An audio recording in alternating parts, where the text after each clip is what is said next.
And thank you for joining us on air and streaming live on the News 4 app tonight. Nashville is taking another crack at Phase 3. Yeah, you may remember that we tried it, but then the COVID numbers just got way too high. So we went back to a modified Phase 2 then.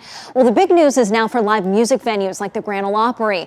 And restrictions are loosening for restaurants too. News 4's Nancy Amons gets us up to speed. This is the area of Midtown known as the Rock Block. Right over here is the Exit Inn. They've been closed since March. Now going into Phase 3, the reaction, it all depends on who you talk to.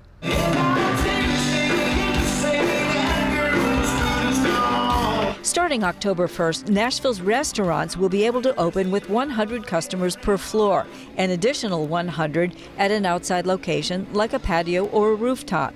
And restaurants will be able to seat parties of 8 instead of just 6.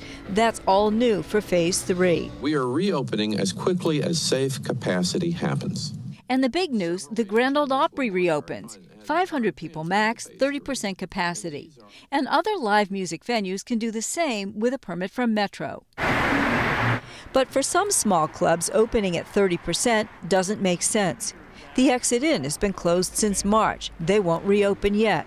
We don't have a lot of artists who want to perform. We don't have a lot of fans who are comfortable hanging out in a small room for several hours at night.